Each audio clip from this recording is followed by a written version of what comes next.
देखो फ्रेंड, मैं कुछ दिखाती हूँ आपको। ये क्या हो रहा है? हाँ, मम्मी नहीं खा रहा हूँ।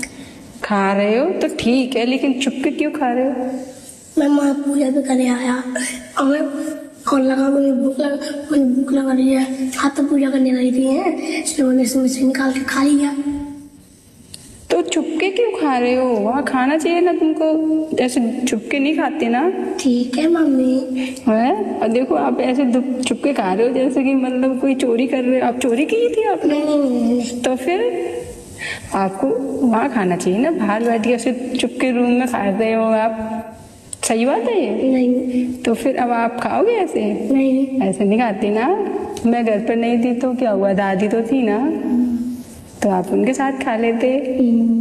अब नहीं खा, ऐसे नहीं खाते, ठीक है? ठीक है। अब नहीं खाना।